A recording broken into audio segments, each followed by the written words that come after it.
സംസ്ഥാന വ്യാപകമായി നടന്ന ഓപ്പറേഷൻ സൈഹണ്ടിലാണ് കൊച്ചിയിൽ 3 വിദ്യാർത്ഥികൾ പിടിയിലായത്.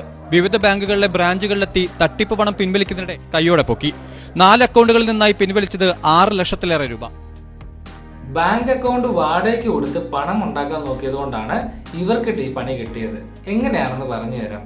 അതായത് ഇദ്ദേഹം ഒരു തട്ടിപ്പുകാരനാണെന്ന് വിചാരിക്കുക. ഇയാൾക്ക് ഓൺലൈൻ തട്ടിപ്പിലൂടെ ഉണ്ടാക്കിയ പണം ഒരിക്കലും സ്വന്തം അക്കൗണ്ടിൽ റിസീവ് ചെയ്യാൻ പറ്റത്തില്ല.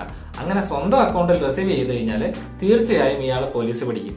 അപ്പൊ അങ്ങനെയുള്ള ആൾ മറ്റുള്ളവരെ ക്യാൻവാസ് ചെയ്ത് അവരുടെ ബാങ്ക് അക്കൗണ്ടുകൾ കൈക്കലാക്കുക എന്ന് പറഞ്ഞു കഴിഞ്ഞാൽ കൂടുതലും ഇതിൽ വന്ന് ചാടുന്നത് വിദ്യാർത്ഥികളാണ്. പ്രത്യേകിച്ച് ഹോസ്റ്റലിൽ താമസിക്കുന്ന വിദ്യാർത്ഥികൾ. അവർക്ക് മാസം ഒരു തുക കമ്മീഷനായോ അല്ലെങ്കിൽ വാടകയായോ കൊടുത്തായിരിക്കും അക്കൗണ്ട് ഡീറ്റെയിൽസ് കൈക്കലാക്കുന്നത്. 2 രീതിയിൽ ഇവരിത് ചെയ്യും. ഒന്നെങ്കിൽ പുതിയതായ ഒരു അക്കൗണ്ട് എടുപ്പിച്ചിട്ട് ആ തട്ടിപ്പുകാരന്റെ കയ്യിലുള്ള ഫോൺ ആയിരിക്കും അതുമായിട്ട് ലിങ്ക് ചെയ്യാൻ പോകുന്നത്. അല്ലെങ്കിൽ നിലവിലുള്ള അക്കൗണ്ടിന്റെ ഓൺലൈൻ ട്രാൻസാക്ഷൻ നടത്തുന്നതിന് വേണ്ടിയുള്ള സാഹചര്യങ്ങൾ അയാൾ ഉണ്ടാക്കിയെടുക്കുകയും ചെയ്യും. ഇങ്ങനെ കൈക്കലാക്കിയതിനു ശേഷം ഇയാൾ എന്ത് ചെയ്യും? മറ്റുള്ളവരെ വിളിച്ച് പറ്റിക്കും. പല രീതിയിലുള്ള തട്ടിപ്പുകളിലൂടെ അയാൾ പണം കണ്ടെത്തുകയും അത് ആ വിദ്യാർത്ഥികളുടെ അക്കൗണ്ടിലോട്ട് റിസീവ് ചെയ്യുകയും ചെയ്യും. വിദ്യാർത്ഥികൾ എന്തായിരിക്കും ചെയ്യുക? ആ അക്കൗണ്ടിൽ വന്ന പണം ഒന്നെങ്കിൽ ATM വഴി വിഡ്രോ ചെയ്ത് കൊടുക്കുകയോ അല്ലെങ്കിൽ ഓൾറെഡി അവരുടെ ഓൺലൈൻ ട്രാൻസാക്ഷനിൽ ആക്സസ് ഉള്ള ഈ തട്ടിപ്പുകാരൻ ആ പണം മറ്റ് അക്കൗണ്ടുകളിലോട്ട് മാറ്റുകയോ ചെയ്യും.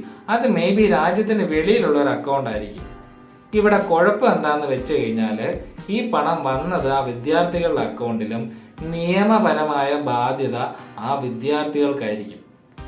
ഈ തട്ടിപ്പുകാരനെ പിടിക്കുക എന്ന് പറഞ്ഞു കഴിഞ്ഞാൽ ഇയാളുടെ പേരിലുള്ള കേസിന് തെളിവ് സാഹചര്യം കുറവാണ്. സോ കംപ്ലീറ്റ് ബാധ്യത ഇപ്പൊ ആരുടെ തലയിൽ വന്നു? ആ വിദ്യാർത്ഥികളുടെ തലയിൽ. ഇങ്ങനെ ബാങ്ക് അക്കൗണ്ട് വാടകയ്ക്ക് കൊടുക്കുന്ന ഈ ഒരു പരിപാടിക്ക് പറയുന്ന പേരാണ് മ്യൂൾ അക്കൗണ്ട്. ഇനി ഇതിൽ നമുക്ക് എന്ത് ചെയ്യാൻ പറ്റുമെന്ന് വെച്ച് കഴിഞ്ഞാൽ ഒരു കാരണവശാലും നിങ്ങളുടെ ബാങ്ക് അക്കൗണ്ട് ആർക്കും ആക്സസ് ചെയ്യാൻ വേണ്ടി കൊടുക്കരുത്. രണ്ടാമത്തെ കാര്യം, എന്നെ കേട്ടോണ്ടിരിക്കുന്ന നിങ്ങൾ ഒരു വിദ്യാർത്ഥിയാണെങ്കിൽ തീർച്ചയായും നിങ്ങളുടെ കൂട്ടുകാർക്ക് ഇത് ഷെയർ ചെയ്ത് കൊടുക്കുക.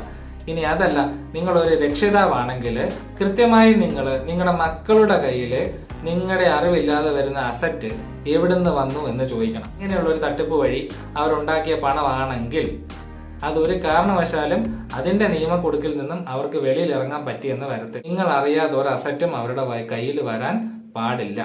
ഇതുപോലുള്ള ഇൻഫോർമേറ്റീവ് ആയിട്ടുള്ള വീഡിയോസ് ഇനി കിട്ടാൻ വേണ്ടി ചാനൽ ഫോളോ ചെയ്തോളാം.